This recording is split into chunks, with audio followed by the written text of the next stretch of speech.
to Invest Insights. I'm Abby Maloney. I'm joined today by Clay Grubb, the CEO of Grubb Properties. Clay, thank you so much for being here today. Abby, thank you for having me. Look forward to spending some time with you. You've stated that the crisis of housing affordability must be combated with compassion and competence. What are some lessons learned from your organization's success in this realm that you feel can be used as an innovative model towards correcting this ongoing challenge? You know, it's a really difficult time in the United States. We probably have the greatest housing affordability crisis we've seen since the Great Depression in the 30s. There's currently over 5 million shortage of homes, and every day we create more households, meaning people that will live in these homes, than we do homes. And then we're also at a point where we have rapid inflation and supply chain issues related to the pandemic and now the war in the Ukraine. And these things continue to exacerbate the problem. One of the things that we have done was really focus on efficiency. We built just 6 floor plans and we've continued to fine tune them and fine tune them. It used to be our average one bedroom was 850 square feet, which is a pretty decent size apartment. Today, our large one bedroom is 580 square feet. And we do one that's 480 and one that's under 400. And the result is that people are living in smaller spaces. But one of the big advantages for that is the fact that they no longer have the big TVs.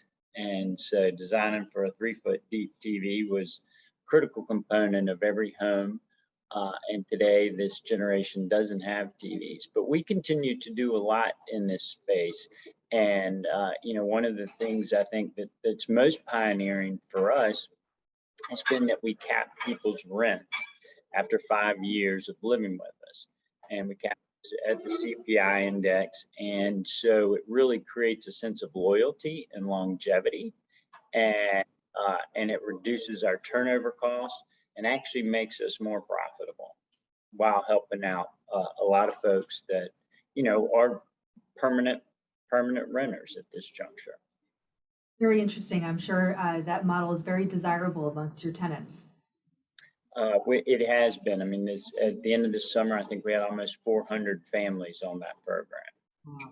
Wow. And in fact, the property with the largest percentage of folks on that program is one of the properties that we've had the highest revenue growth, which is kind of a real dichotomy. But the reality is that you've got, we had 90 families there telling folks that this is the best place to live and people paying a premium to live there. Wow. Strategy is quite different from other traditional real estate investment strategies. You have referred to it as going against the grain. What role does creativity play in achieving continuous success for your investors, tenants, and communities? It's really interesting. So many investors are caught up into the investment du jour. And, I had the fortunate ability to grow up in this business. And so I saw the mistakes that were made. I actually started working in the business at the age of 12. And I said that, back when we had a not-for-profit finance division, my joke always was my dad was able to justify it by breaking all the child labor laws. Mm. And, I saw the mistakes that were made. And so our rule of thumb became that we wouldn't do any investment we didn't want to own at least 10 years. And we found that, if you had one where you're trying to cut corners, you ended up still having it 10 years later.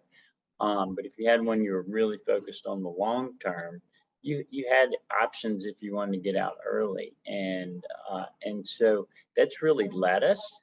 And so when things like the pandemic hit and people were scared of New York and scared of LA and scared of San Francisco, well, yeah, those were going to be tough for a year or two.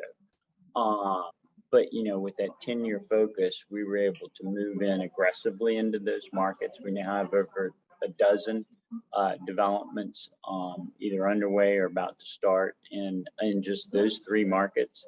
and we continue to push. And the beauty is with the supply chain and inflation issues, there's a lot of pressure on the Southeast because historically 75% of your total cost in the Southeast was construction cost. Well, construction being up 20, 30%, it's a significant impact on your margins for new product.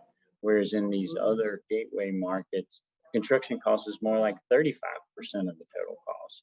So if construction's up 20, 30%, it's not as big a percentage of the total cost. And in fact, we're seeing a little bit more slack in the labor pool in those markets.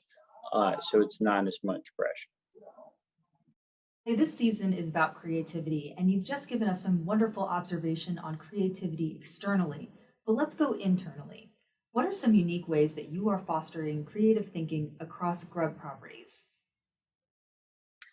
Well, I spend a lot of time outside of Grubb Properties exploring other things, and sometimes you feel guilty, but then sometimes you realize they really add a lot. I'm a finance leadership fellow at the Aspen Institute, which I say is more like getting a master's in humanities, and it's been great. And like I said, we've always had a diverse board.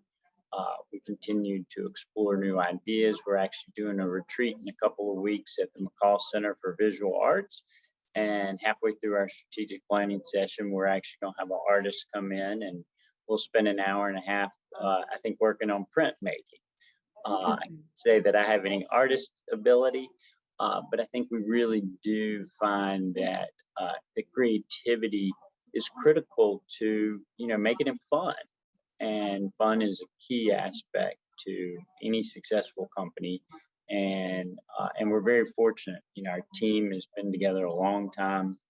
The head of construction for our entire nation started in 92 full time. I started in 93 full time. Our head of development for the nation, she started in 94 full time, and Wow. our present company started in 95 full time. So we've kind of grown up together, and we've been very fortunate that we've learned together and built a lot of trust. And with that, we brought a lot of great team members on as well.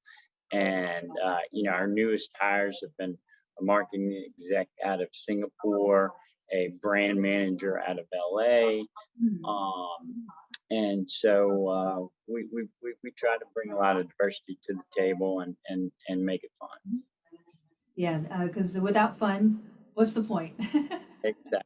Exactly. And the nice thing is every day we don't deliver an apartment that's somebody else that doesn't have a home. So we have a really wonderful mission that binds us together. We're trying to provide the best value in the urban markets of any company at scale.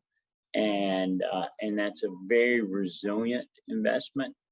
Sometimes the margins aren't as good as some of the luxury uh, investments, but what we try to really sell to our investors is the resiliency of our investment is significantly stronger. And we saw that during the pandemic.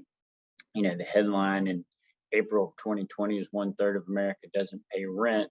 Well, we collected over 98% of our rents that month, and we did for every single month in 2020. And a lot of that had to do with our compassionate approach as well.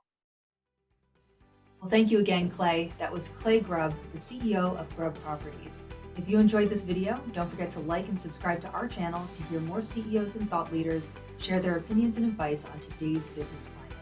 Until next time, I'm Abby Malone, and this has been Invest Insights. Thanks for tuning in.